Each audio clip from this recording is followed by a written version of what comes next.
दोस्तों, वीडियो शुरू करने से पहले कृपया सब्सक्राइब करना ना भूलें। आपका एक क्लिक मुझे मोटिवेटेड करता है। तो चलिए बिना टाइम वेस्ट किए मूवी का एक्सप्लेनेशन शुरू करते हैं। फिल्म की कहानी न्यू मैक्सिको के उस रेगिस्तान में शुरू होती है जहां कभी न्यूक्लियर टेस्ट किए गए थे।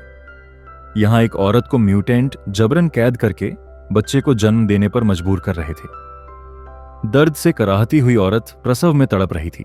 इसीलिए पापा हेड नामक म्यूटेंट गैंग लीडर बच्चे को उसके पेट से खींचकर बाहर निकालता है। लेकिन जब वह देखता है कि बच्चा मरा हुआ पैदा हुआ है तो वह गुस्से में उस औरत का सिर ईंट से कुचलकर मार डालता है।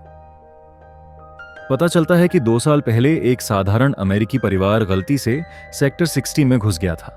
जल्द ही उस परिवार के आदमी को मार डाला गया और औरत को जबरन बच्चे पैदा करवाने के लिए बंदी बना लिया गया। इस घटना के बाद सरकार ने इस इलाके की कड़ी निगरानी शुरू कर दी। अमेरिकी सेना और वैज्ञानिकों की एक टीम इंफ्रारेड कैमरे लगाने के लिए वहां पहुंची। डॉ विल्सन नामक वैज्ञानिक बेस बनाकर इलाके की निगरानी कर रहे थे। उन्होंने कुछ अजीब हरकतें नोट की, लेकिन कुछ देर में सारे निशान गायब हो गए। तभी पुराने बंकर में कैमरा ठीक कर रहे डॉ हान ने देखा कि मुख्य इलेक्ट्रिक स्विच झलकर खराब हो गया है। वह यह खबर देने ही वाले थे कि अचानक किसी ने उन पर हमला कर उनका शरीर चकनाचूर कर दिया। टेहडी पर कैमरा लगा रहे डॉ फोस्टर अचानक एक खतरनाक म्यूटेंट के सामने आ गए। डर के मारे उनकी हालत खराब हो गई। वे भागना चाहते थे, लेकिन पीछे से निकले दूसरे म्यूटेंट ने उन्हें कुल्हाड़ी से काट डाला। कर्नल रेट ने उनकी चीखें सुनी और ऊपर पहुंचे, लेकिन कुछ देखने से पहले ही एक म्यूटेंट ने पीछे से उनकी छाती में भाला घोंप दिया और उन्हें पहाड़ी से नीचे फेंक दिया। इसके बाद हम सार्जेंट जेफ और नेशनल गार्ड के सैनिकों से मिलते हैं। सार्जेंट ने मिशन में गलती करने वाले सैनिकों को जानवरों जैसा कहकर अपमानित किया। फिर सैनिकों को आदेश दिया कि वे सेक्टर 16 के रेगिस्तान में जाएं। वहां उन्हें वैज्ञानिकों के लिए खाने पीने का सामान पहुंचाना था। जब सैनिक वहां पहुंचे तो उन्होंने एक खाली कैंप देखा। इलाका आइसोलेशन में था, इसलिए कोई संपर्क नहीं था। सार्जेंट ने सिपाही क्रीक को कर्नल रेड को ढूंढने भेजा। क्रीक पुराने बंकर तक पहुंचा, लेकिन अंदर कोई नजर नहीं आया। कुछ ही देर में सैनिकों को रेड से संपर्क मिला। उसने कहा कि वह पहाड़ी पर फंसा है और मदद चाहता है। इसके बाद संचार टूट गया और पहाड़ी से इमरजेंसी सिग्नल दिखाई दिया। जेफ ने तुरंत रेस्क्यू ऑपरेशन की तैयारी का आदेश दिया। सभी सैनिक हथियारबंद हो गए। इसी बीच नेपोलियन नामक सैनिक ने बेस से संपर्क करने की कोशिश की, लेकिन जेफ ने उसे चुप रहने और टॉयलेट की निगरानी करने का आदेश दिया।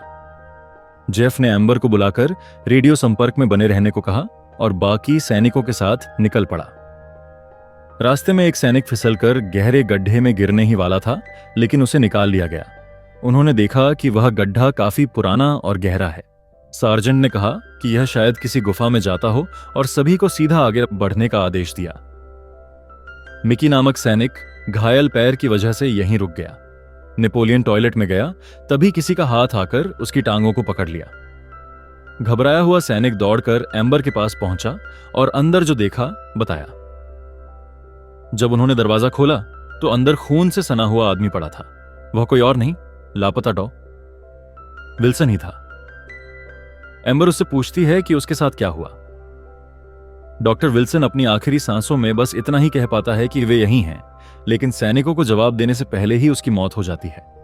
वे बेस से संपर्क करने की कोशिश करते हैं, लेकिन फिलहाल यह संभव नहीं था। तभी अचानक एक विस्फोट की आवाज आती है और वे उसी दिशा में दौड़ पड़ते हैं। वहां पहुंचे तो देखा कि जो वाहन आए थे उन्हें जला दिया गया था और हथियार भी नष्ट कर दिए गए थे। ऐसा लग रहा था जैसे कोई उन्हें यहां से जाने से रोक रहा हो।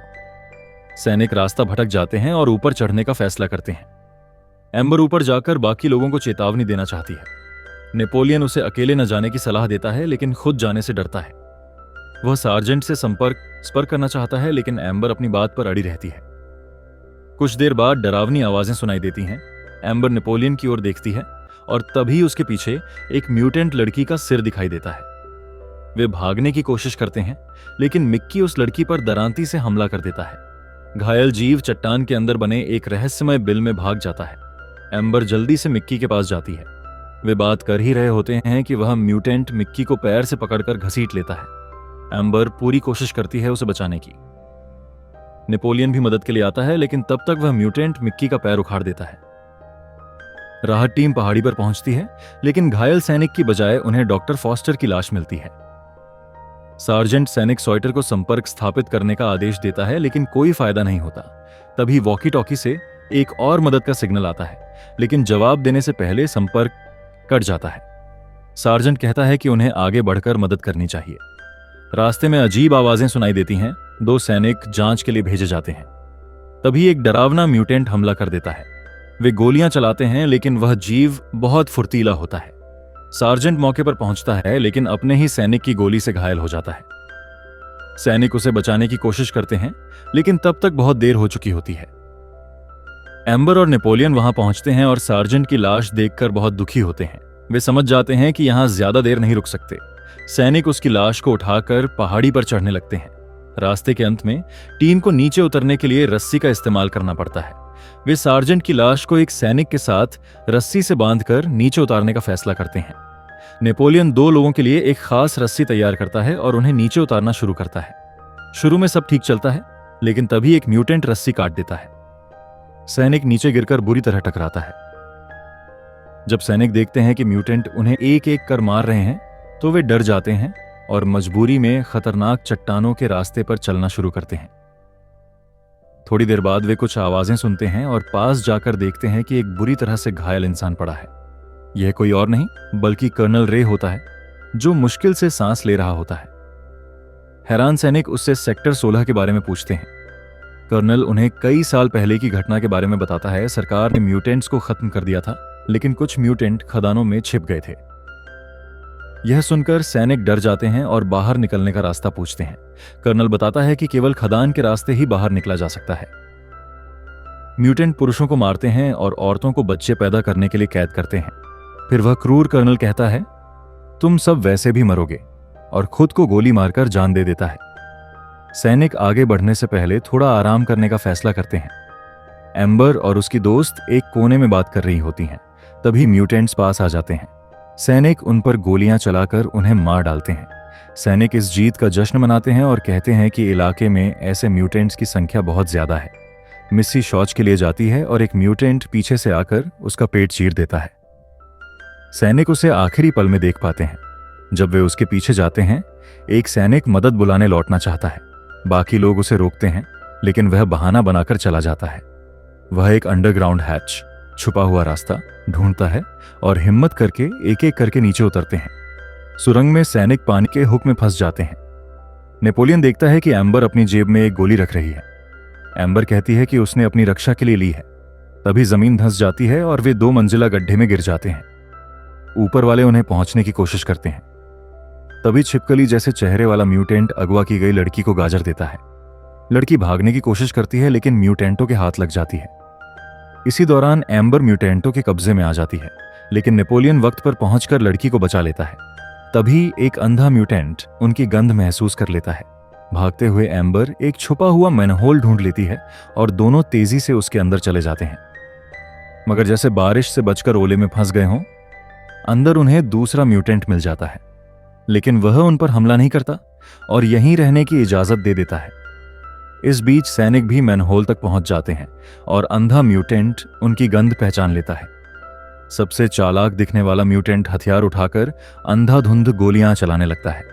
क्रैंक बड़ी मुश्किल से म्यूटेंट को मार देता है, लेकिन डेल्मर के हाथ में गोली लग जाती है। फिर भी वे रास्ता जारी रखते हैं और आखिरकार अपने दोस्तों से मिल जाते हैं।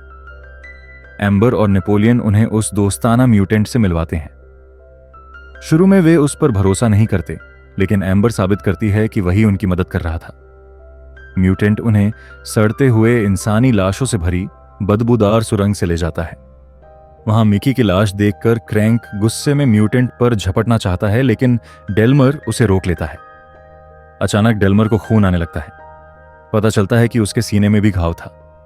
डेल्मर की मौत के बाद वह अजीब म्यूटेंट उन्हें बाहर जाने के रास्ते पर ले जाता है। एम्बर मिस्सी को बचाए बिना जाना नहीं चाहती। क्रैंक कहता है कि लड़की कब की मर चुकी है और अब निकलना जरूरी है, लेकिन नेपोलियन और एम्बर उसे ढूंढने लौट जाते हैं। मिस्सी को ढूंढते हुए वे एक और म्यूटेंट को मार देते हैं। आखिरकार वे उस इलाके तक पहुंचते हैं जहां मिस्सी पर अत्याचार हो रहा होता है। चालाक एम्बर अपने फोन में मिस्सी की आवाज रिकॉर्ड कर म्यूटेंट का ध्यान भटकाना चाहती है। म्यूटेंट आवाज की तरफ बढ़ जाता है तो वे अंदर घुस जाते हैं, लेकिन म्यूटेंट लौटकर नेपोलियन को घायल कर देता है और भागती हुई औरत को पकड़ लेता है। उसे उठाकर दीवार पर पटक देता है। एम्बर को अपनी वह गोली याद आती है। वह उसे हथियार में डालकर म्यूटेंट के सिर का निशाना लेती है, लेकिन उसका आधा भेजा उड़ जाने पर भी वह यूं ही खड़ा रहता है। म्यूटेंट एम्बर को पकड़कर दीवार में ठोक देता है। लड़की को लगता है अब उसकी मौत पक्की है। तभी नेपोलियन भाले से म्यूटेंट की साइड फाड़ देता है। तीनों मिलकर उस बिना पैर वाले म्यूटेंट पर हमला कर देते हैं। अंतिम वार नेपोलियन करता है और जो लड़का पहले टॉयलेट का डायरेक्टर था वही सबसे भयानक म्यूटेंट को खत्म कर देता है।